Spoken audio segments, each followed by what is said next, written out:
Howdy, everybody. So today we're going to be talking about the rise of the industrialists. So this is the Industrial Revolution in the United States, and in particular the rise of big corporations and big business.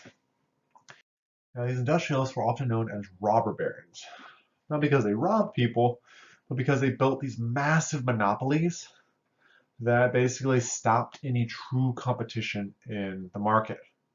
And these guys weren't inherently evil, most of them. Some of them were pretty bad guys. But some of them were just kind of ruthless businessmen. They were just capitalists to the extreme. So let's look at some of these guys. So you have Andrew Carnegie. Now, Andrew Carnegie was born in Scotland. He emigrated to the United States with his parents in the 1840s. He began as a messenger boy in a telegraph office. And Carnegie built up investments until he had enough to invest in a steel plant in Pittsburgh. From there, he ruthlessly took out and took over all of his competitors. Basically, he bought out every level of the steel industry. So he would go from the steel mine, getting iron ore out of the ground, to delivery of the steel to the actual site. So because he had vertically integrated all of his business, he could undercut all of his rivals. And he's going to drop the price of steel from $58 per ton to $25 per ton. So this is huge. By making it cheaper, people can build more, and by being able to build more, they need more of his steel. So it's a self-perpetuating cycle. Now, to give you an idea of how much he is worth, Carnegie was worth $480 million. Just to give you an idea of what that translates to today, that's about 300 billion in today's money. That means we often think of Bill Gates as kind of the iconic billionaire. You know, him. Maybe we think of, Elon Musk, Jeff Bezos, these guys. Bill Gates seems to be kind of one of the big ones in our head at all times. He's worth about 40 billion. That means Carnegie, at his height, could buy Bill Gates about 6 times. So these guys are at unimaginable levels of wealth.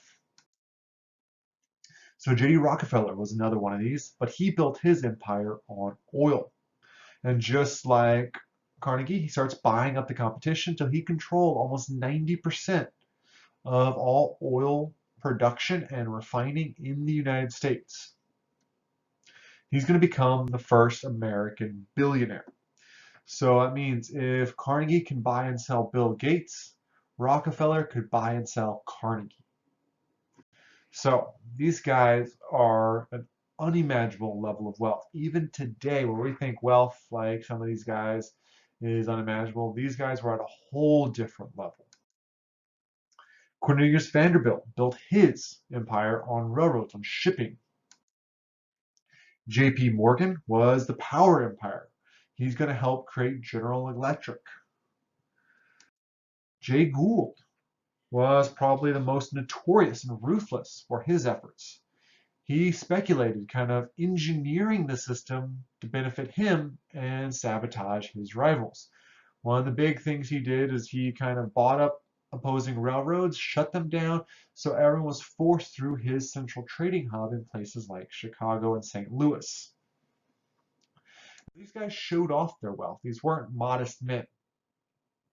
So Alva Smith Vanderbilt of the Vanderbilt family built an ostentatious mansion that cost $43 million to build on Fifth Avenue. On the night that the house was completed and they were going to show it and have a big party, they hosted a party that cost another $500,000. And among the guests was Alva's sister-in-law, Alice, who came dressed as the Electric Light. And she had this dress fitted out with gas flames that would shoot out of her dress. So this is something that was covered in all the newspapers. So people were not only like knowing these guys and girls were wealthy, they were seeing it in their everyday life. Now this is a huge difference of styles of life between the people that own and run the companies versus the people that work in the companies. So on one end, you have these fabulous mansions and unimaginable parties. The other end, you have absolute squalor and poverty. barely able to make ends meet. You know, half a dozen people living in the size of one room in this mansion. Now, these robber barons didn't like to think of themselves as evil or negative. We never like to be the enemy in our own story, even though they built their empires on the back of many of these laborers that were suffering. They turned to people like William Sumner, who kind of put forth an idea called social Darwinism. So you have Charles Darwin and kind of theory of evolution and natural selection. Well, he's going to kind of twist that and pervert it and say, well, there's natural selection in society, in social Darwinism. Basically saying the fittest survive, the fittest make money. So these robber barons, these industrialists, are just the fittest of our society and they deserve the most. Problem is, these are the ones that are building. And if you kind of follow this social Darwinism idea out, if only the fittest survive, that means only the wealthy should survive. And if only the wealthy survive, there's no poor. Who's going to do all the work for the rich? So it's not a sustainable concept. It doesn't make a lot of sense. So, nonetheless, in reaction to this fabulous wealth built by these men, the workers start to do something called unionizing. This is where they come together and start forming unions of like-minded workers. So steel workers, oil workers, railroad workers, all these kinds. And by banding together and working together as a collective rather than an individual, they could kind of push management, push these companies and these industrialists to kind of give them at least some kind of help, to some support. So maybe better pay or better hours or whatever it might be that they feel they need. This is how they're going to get it, by collective bargaining, by protests, by strikes. They're trying to improve their working conditions. So all these different factories are working diligently, and all these factory workers trying to do things like reduce child labor, find better pay, equal pay for men and women. All these kinds of things are coming onto the scene. You can see all these different kinds of factories. These aren't safe. There's no regulations. There's no protections. There's nothing really going on. Now, children are particularly favored in a lot of factories. They're cheap. You can pay them less because they're children. And they have small fingers for these complex machines. They can kind of run in, replace parts, fix things without necessarily having to shut down the whole machine. But for all of these, men, women, children, if you get injured, there's a surplus of workers, so they just replace you if you get injured. So this is the fundamental problem with this. There's no regulation, no protection, nothing happening for all of these people, particularly children who are the least represented and least protected. They can't vote. They can't do anything to protect themselves. So this is the world, this kind of duality that we're living in. You have the extreme rich on one end and the extreme poor on the other. So the places in which they live are unhealthy, often unsanitary. People cram together, living in tenements. You have immigrants coming in that are beginning to drive down the price of labor because they're desperate for work, so they'll work for cheaper than what the people who are already here.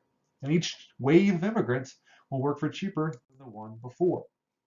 These immigrants are coming over in huge, huge numbers. So millions of people are passing through places like Ellis Island. So think of where the Statue of Liberty is.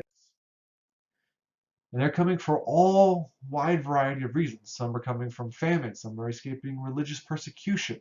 Some are just coming looking for a better life than what they had as far as opportunities. But they're all coming and living in these areas. You add in animals living in cities like horses. Think about how much poop and urine the horse creates every day. Now make that 100 horses, 1,000 horses, 10,000 horses in a city, adding in all the human waste, mix that all together, you have these unhealthy cities with contaminated drinking waters that are going to have massive epidemics of cholera and typhoid. It's just not going to be a happy, healthy place to live. These tenement buildings in which these immigrants and the poor workers are living, you have people crammed together. These tenement buildings might have one toilet in them. So you might have 50, 100, 200 people sharing a single toilet and single water source. They're burning kerosene and coal to try to stay warm at night. So they're filthy from work. They come home, try to get at least a little clean, and they're burning smoky, greasy, oily substances and making their homes and themselves dirty all over again. So these people are living in utter squalor and unhealthy environments, while these robber barons, making astronomical amounts of wealth, are living a lavish life so foreign to many of these workers, even though they are tied to the same company. So when living in such squalor, this is when the government has to start stepping in, has to start passing new laws like the Sherman Antitrust Act, which we'll talk about with Roosevelt when he's president. Food regulation like the Pure Food and Drug Act. All these things are coming together to try to break up these big companies, to restore a little bit of competition, make sure what they're selling is actually of high quality, make sure what we're eating is good and safe for the American population. So too much government's a bad thing, but no government is also a bad thing. You need the balance. And that's kind of what the United States is always struggling to achieve, is that balance between kind of power and individual rights and freedom. We want to be able to choose and do things, but we also want the government to ensure that other companies are not taking advantage or endangering our lives. We'll stop there for today, and we'll pick up next time. Have a great day.